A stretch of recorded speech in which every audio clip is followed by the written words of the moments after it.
Добрый день, в эфире «Акцент», и сегодня у нас в студии директор Республиканской коррекционной школы для несвышлых обучающихся Оксана Александровна Винокурова. Добрый день. Добрый день. По каким направлениям готовятся специалисты в рамках дуального образования? Каковы итоги участия в национальном чемпионате Обилимпикс? Расскажите о системе дополнительного образования в вашей школе. Ответы на эти и другие вопросы в сегодняшнем выпуске «Акцента». Давайте мы наш разговор начнем с проекта, который работает в вашей школе уже не первый год, дуальное образование. А каковы первые итоги, какие специальности готовятся, какие специалисты готовятся на базе вашей школы?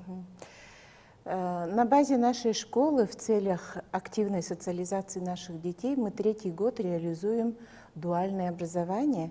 Мы его назвали дуальным, потому что в советское время действительно на базе многих коррекционных школ детей обучали рабочим профессиям. Но после принятия федерального закона об образовании с 2012 года школы начали реализовывать только программу общего образования.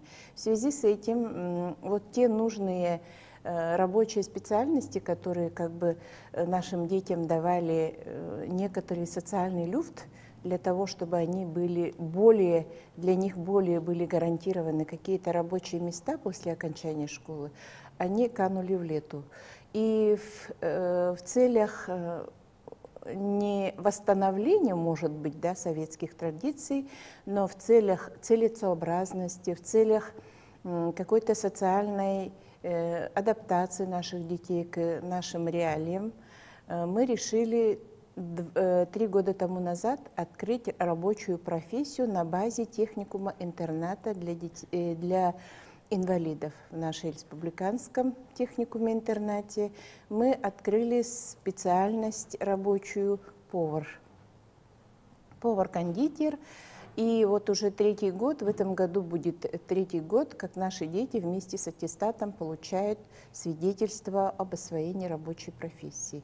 Это, я думаю, для них не только как бы гарантия их трудоустройства в какие-либо профильные организации, но и в жизни им тоже это могло бы пригодиться. А много детей получила специальность? Ну, наша школа, она необычная по санитарно-эпидемиологическим требованиям и по требованиям федерального закона. В нашей школе в классе должно учиться не более 6 детей. Соответственно, нашу школу ежегодно оканчивают до 6 выпускников. Все дети, вот, допустим, в 2018 году окончившие нашу школу дети, они поступили в разные профессиональные учебные заведения. К примеру, один наш выпускник поступил в Новосибирский государственный университет, второй, он имел очень большие перспективы в физическом развитии, спортивные достижения, поэтому он поступил в СВФУ, на факультет адаптивной физкультуры. Вы собираетесь в будущем расширить направление? Появятся новые специальности? Да, это все, конечно, зависит от тех не только наших желаний, но и желаний наших партнеров, которые готовы были бы реализовывать наш дуальный проект по образованию. Дело в том, что сейчас в России и в Якутии очень стали актуальны направления цифровизации экономики, направления, связанные с IT-технологиями и так далее. И поэтому коллектив и родители изъявили желание вот в этом направлении с осени, то есть 1 сентября со следующего учебного года открыть какую-либо специальность рабочую, которая могла бы пригодиться нашим детям, да и для общего развития она бы тоже пригодилась по IT-направлениям. В целях этого мы вышли с инициативой вновь созданный недавно IT-парк нашей республики и очень рады, что они пошли нам навстречу. Сейчас пока на уровне переговоров и так далее, но я надеюсь, мы в любом случае реализуем данный проект по дуальному образованию. Говоря о подготовке специалистов, мы не можем не затронуть вопрос качества профессионального образования. Вот 24 февраля завершилась в Иркутске у нас региональный тур WorldSkills, а затем, как обычно, у нас начинается Обилимпикс. Ваши учащиеся, выпускники, они участвуют? Какие у них результаты? Да, это очень хороший проект. Он не только в нашей республике, но по России, в мире. Он развит давно. Обилимпикс. Это придает очень большую актуальность рабочим профессиям. Среднее профессиональное образование становится приоритетным направлением развития в системе образования республики. И, конечно, Обилимпикс — это очень хорошая площадка, рабочая площадка не только для средних профессиональных учебных заведений и для общества, но и вот с 2018 года к Обилимпиксу подключили Министерство образования и школы. Поэтому мы имели возможность впервые участвовать в школьном разделе Обилимпикса. Наши дети успешно выступили. Именно конкретно на нашей площадке работала компетенция вязания крючком. Результаты первого участия у нас как бы обнадеживающие. В перспективе мы изучаем этот вопрос, готовы уже, имеем опыт, и, наверное, в перспективе мы примем участие в более широком аспекте. В этом году тоже уже готовы? В этом году мы, конечно, уже заранее готовимся. Ну и хотелось бы еще поговорить об указе главы нашей республики касательно проблем обучения детей с инвалидностью. Какие тут изменения ожидаются? Одним из первых указов главы республики Айсена Николаева явился стратегический указ «Стратегические направления развития образования в Республике Саха-Якутия». Там правительству поручено очень много задач.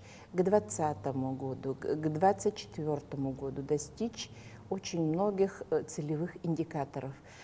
Касательно нам особенно импонирует, скажем так, сделаем акцент на том направлении, которое связано с развитием дополнительного образования.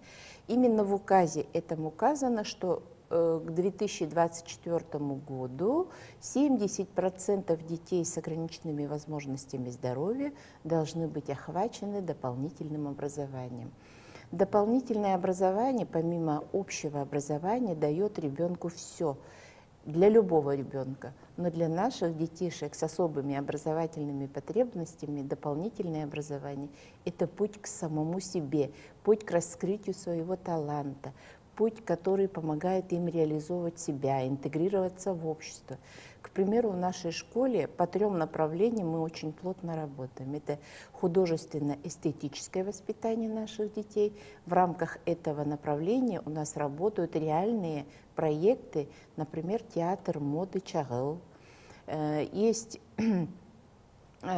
Реализуется совместно с Высшей школой музыки в рамках проекта «Музыка для всех». Очень интересный проект, где наши дети учатся играть на флейте, к примеру. Казалось бы, да, глухие дети и играют на флейте.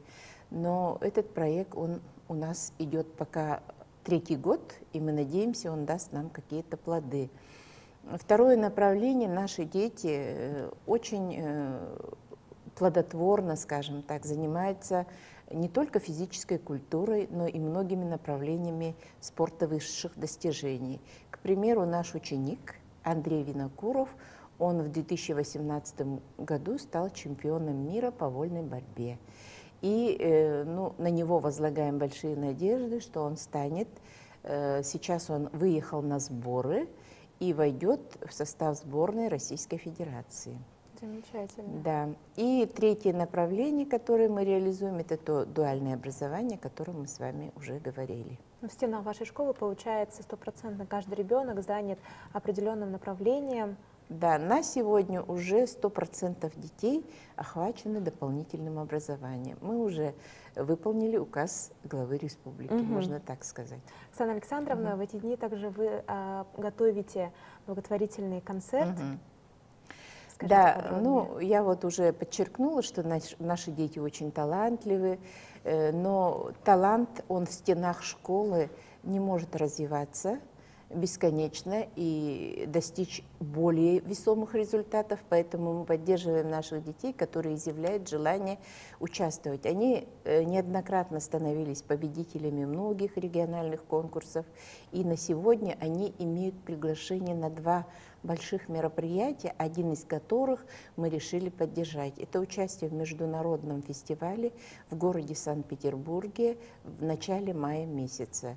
Ну, к сожалению, многие наши родители, они социально необеспеченные, поэтому по просьбе родителей мы решили, по инициативе еще учителей, решили провести благотворительную акцию по зову сердца, чтобы нашим детям помочь материально. Мы очень рады, что этой акции откликнулись многие артисты, звезды эстрады. Мы им скажем отдельное спасибо непременно. И думаю, наш концерт удастся, и мы сможем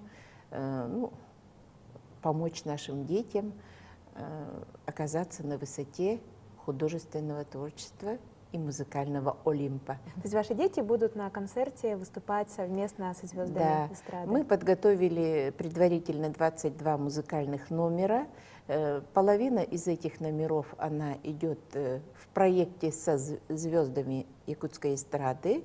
Ну и наши дети сами тоже очень талантливы, поэтому они покажут свой талант, свои возможности. Я надеюсь, зрителям понравится. Я тоже уверена, что зрителям непременно понравится. Спасибо вам, что посетили нашу студию, уделили время. Это была программа «Акцент». Спасибо за внимание и до встречи в эфире.